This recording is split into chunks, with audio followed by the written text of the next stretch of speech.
Hello, hello, my brothers and sisters. This is Garrett Bake, your brother in arms, and welcome to another episode of The Tactical Businessman. Today's topic, decision fatigue. What is decision fatigue? I want you to think about this for a minute. Have you even ever heard of this idea? See, I spent 15 years as a police officer, and you know how often I heard about this? Never. Not once. Zip, zilch. So, what is decision fatigue and how does it affect you? Well, we're going to go to the dictionary, the dictionary of 2018, which happens to be Wikipedia.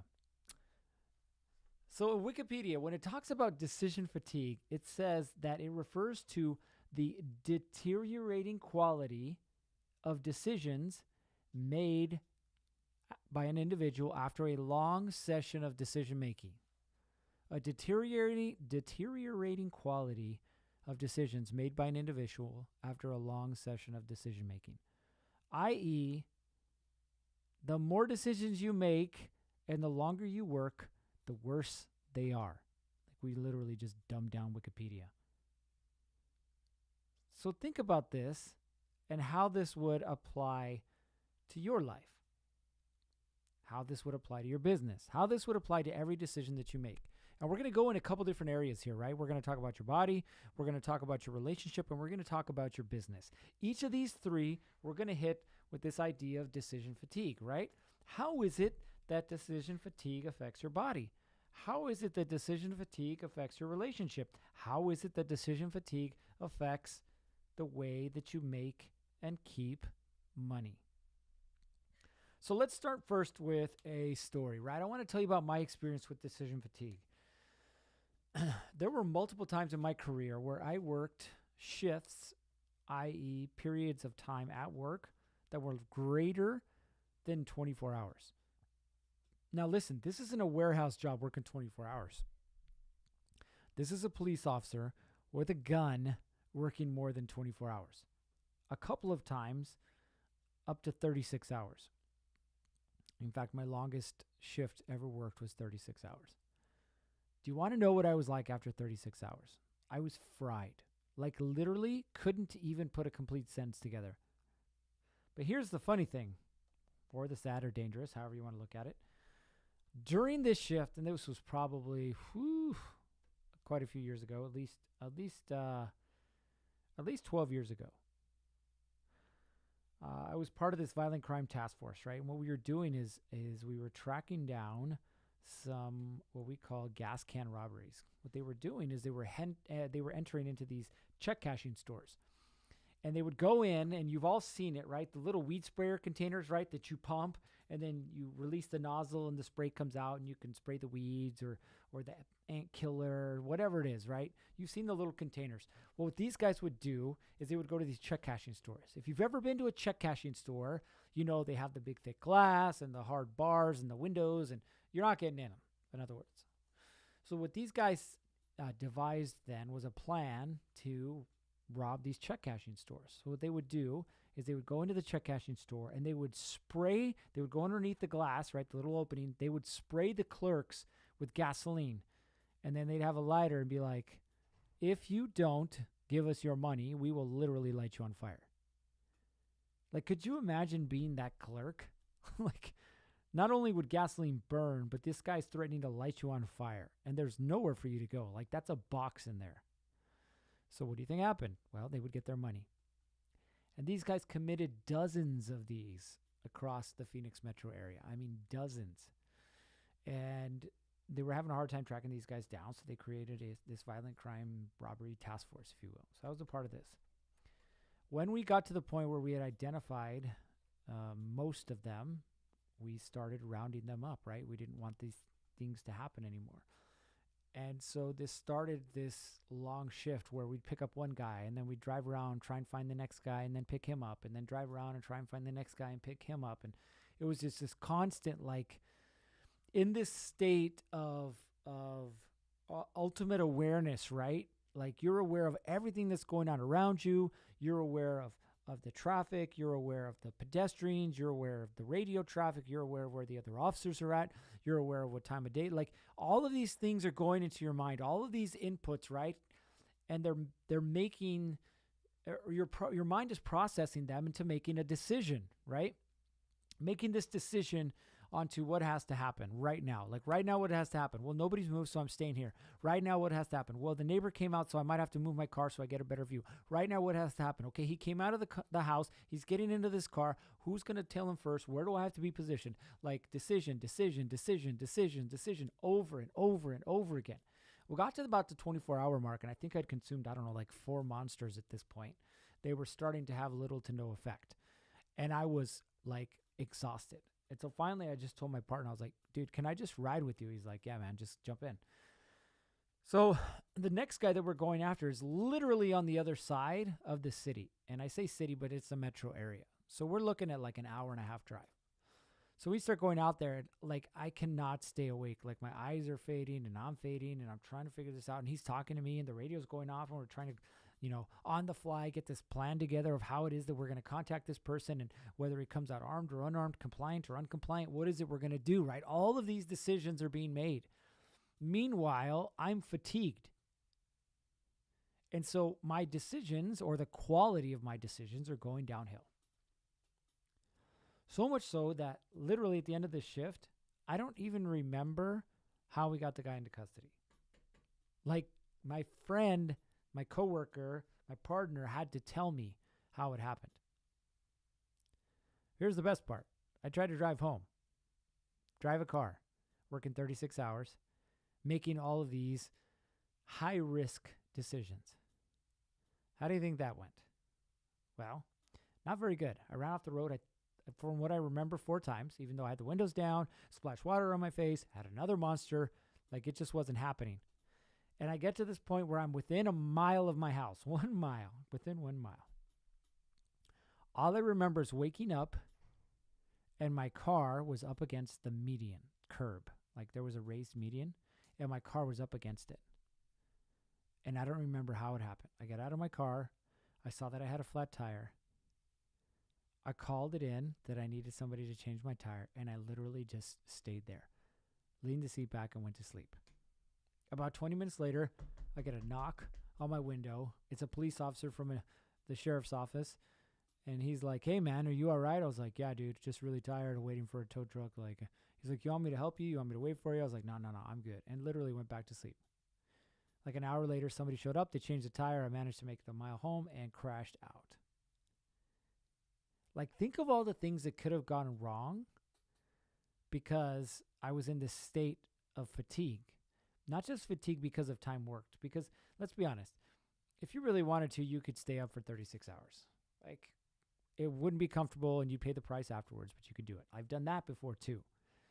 But to be in this place where you're making so many decisions that affect so many people, some of them life and death, that you literally get so fatigued that the quality of them just goes downhill.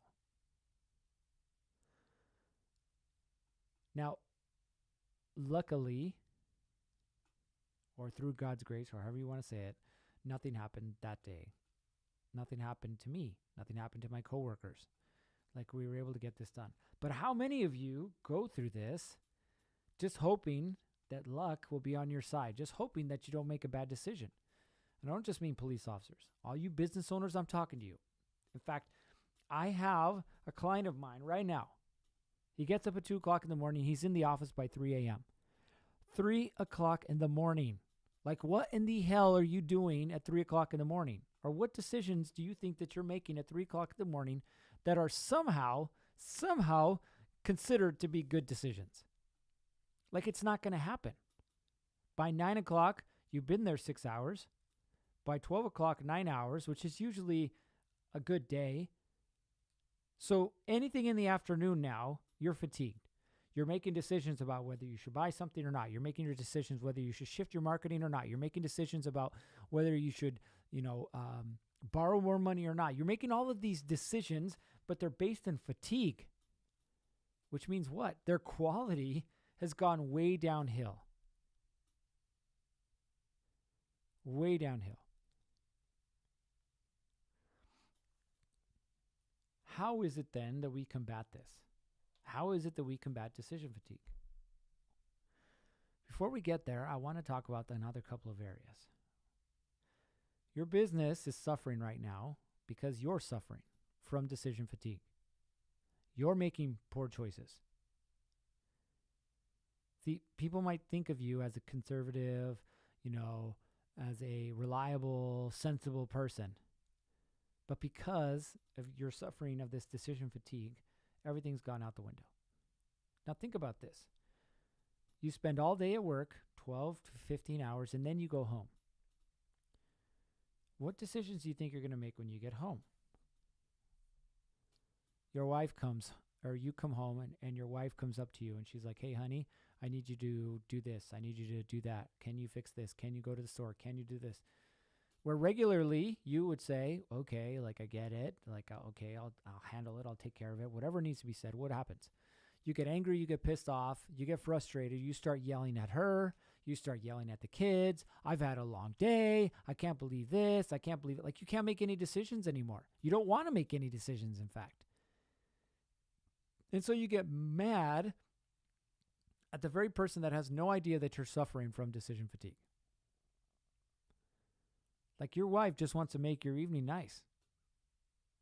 Like, she wants to have a nice dinner for you. You guys want to spend time together with the kids. Like, whatever it is. And what do you want to do? Go ahead, tell me. Oh, wait, I already know. You want to sit down on the couch, you want to crack a beer, and you just want to watch SportsCenter. Have you ever wondered why that is? Like, you're completely worn out.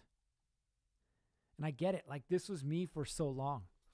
So I'd work these long shifts, right? I'd work gangs. I'd go in at anywhere from noon to 2 o'clock in the afternoon. I'd get done at 2 or 3 o'clock in the morning. I would go home. Mind you, 3 o'clock in the morning. I should probably just go to sleep. I would go home and I would play video games. I would play Call of Duty. Anything, like, with the same people that I was just at work with. Like, nothing changed. How do you think this affects the decisions that you're making with your body? When you're tired, do you eat better or do you eat worse? I'm going to answer this one for you. You eat worse. In fact, you probably got a Snickers bar or a Starbucks 20, 30, whatever that thing is that looks like a half gallon of coffee right now.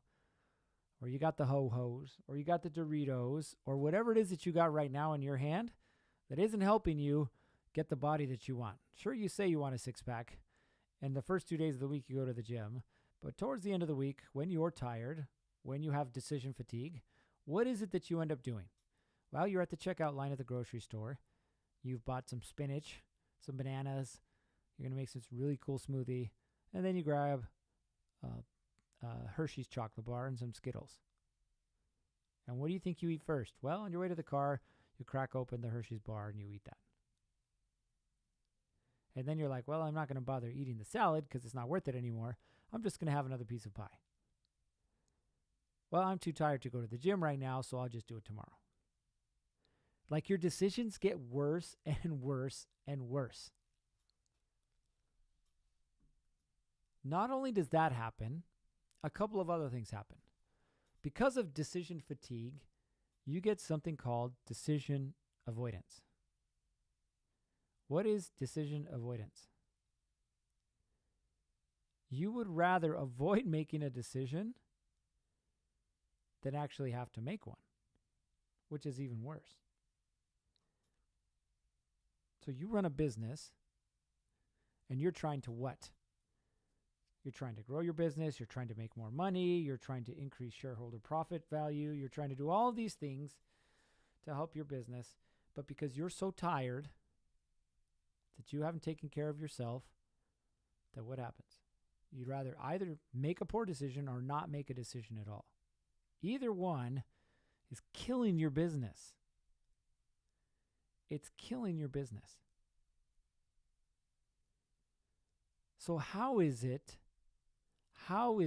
that we can fight decision fatigue?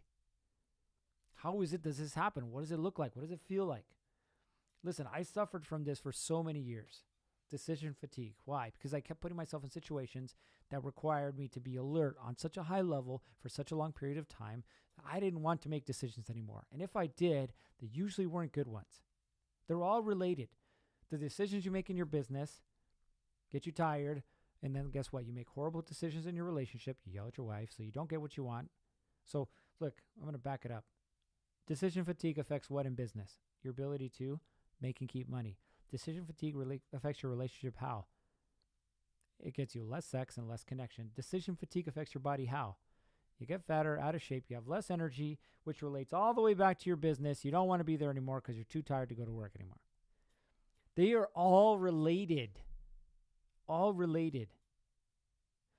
So how is it that we combat decision fatigue? I'm going to give you what it is that I do. How is it that I do it? See, because I still work long days. I'm up at 4 a.m. I'm not in the office at 4 a.m., but I'm up at 4 a.m. I usually don't go to bed until before 10 p.m. It's a long day. But it is what I'm doing during that time that has shifted. First of all, I get at least a solid 6 hours of sleep a night. How many of you can say that? Solid 6 hours of sleep a night. Most of you can't. So you need to get a minimum amount of sleep. For some of you, it's 8. Some of you, like me, it's 6. I wouldn't go any less than 6.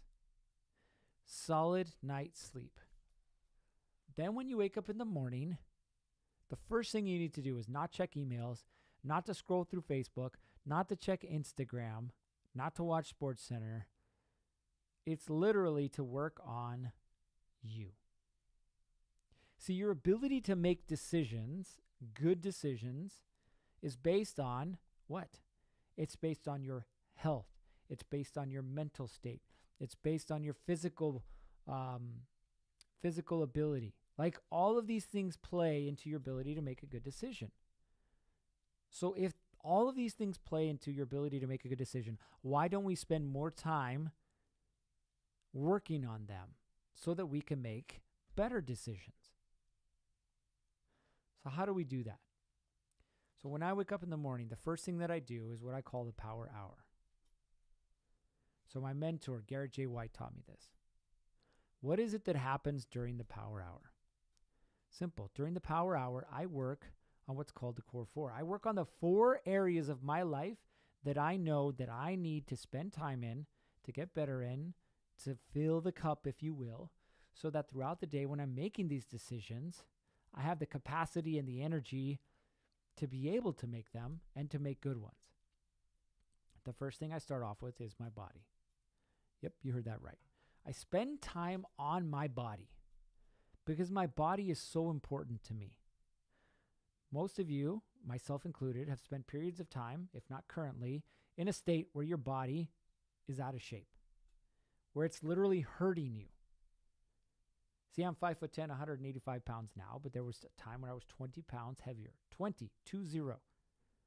Like literally the chubby cheeks and the big stomach and I had to change pant size, like all of that stuff.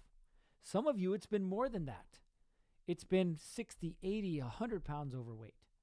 Some of you are still there. Listen, I'm not here to judge you, but what I am here to tell you is, imagine what your day would be like if your body was in better shape, if it had more energy, if you weren't constantly fighting that battle. So I spend time on my body. The second thing I do, I spend time connecting with the voice, God, the higher being, whatever you want to refer to it to, energy, nature, doesn't matter. Each of you know as you go throughout the day that there's something inside that tells you what's right and what's wrong. What if you spend time connecting with that voice, whatever you think it is? How do you think your decisions would be different? They'd be hugely different. I know this because I've experienced this. So spend time connecting. It could be through meditation. It could be through prayer. It could be through reading something like a book. Something in this space where you spend time meditating or connecting. The third thing I do is I connect with my family. Now you're probably thinking, okay, it's 4 o'clock in the morning, probably this time about 4:30, 4:45, maybe even 5 o'clock. How is it that you're connecting with your family at that hour? Well, I'm not. not directly. But what I do is I spend time connecting with them. And for me, it's either writing them little notes or sending them little video messages. I'm spending time connecting with my family. Why? Because if I've connected with my family, if I leave home on a good note, I'm not distracted at work. I'm not angry at work. I'm not dreading coming home from work. Like, my decisions get to be made in a clear state of mind. The fourth thing that I do is I focus on my business. What is it that I'm currently struggling with in my business? Is it marketing? Is it sales? Is it systems? Is it automation? Is it leadership? Like, what is it that I'm struggling with in my business? I spend time listening to an audiobook, reading a book, connecting with someone, watching a YouTube video, something that has to do with that specific area that I'm struggling with. And then I take that and apply that immediately. How can I apply this right away? How can I do something with this right now? See, because reading another book isn't going to make me more money. Reading another book isn't going to fix my business. Reading another book isn't going to fix my sales systems or automation or marketing. Implementing what I'm learning is. So see, what I do is I spend this time in the morning, an hour to an hour and a half every morning, getting myself filled up first, getting myself clear, getting myself in a state of mind to where the decisions that I'm going to make during that day are going to be impactful, positive decisions, not fatigue-based decisions. Can you see how your life would be different, how your business would be different, how your body would be different if you made decisions not while you were fatigued, but when you were in a powerful place? I'm telling you right now, your life will never be the same if you choose, here's the key, choose to change the way that you attack the day. It's not something that's easy to do. It took me years to get this down. See, that's why I created the Tactical Business Experience. It was to help you, the businessman, get clear on how you can put yourself in a position to get more of what it is that you want. Be it more money, be it more sex, be it more connection, be it more purpose, power, whatever it is that you want. The more is there. You just have to know how to get it. There's a tactical approach to getting what we want out of life. Be it in business, be it in relationships, be it with your body, be it with God. Like, it doesn't matter. There's a tactical approach. So what I've done is I've taken all of these tools that I've learned in police work, all of these tools that I've learned through the coaching that I've experienced, combined them and created this Tactical Business Experience. And it's available to you. It's available for you. And that's why I created it, because I want to share with you what it is that I've learned, how it is that I've gotten the life that I have right now. So if you go to thetacticalbusinessman.com, thetacticalbusinessman.com, you'll learn more about this program. You'll get to see some testimonials of some businessmen that I've had the privilege of coaching, how it is that I've been able to shift their lives, and how it is that I could also help you shift yours. All right, that is it for today's episode. If you haven't noticed already, I'm doing 2 a week now. Why? Because I want to get in front of you more. I want to share more things with you. As always, though, stay safe, and we'll see you on the next one.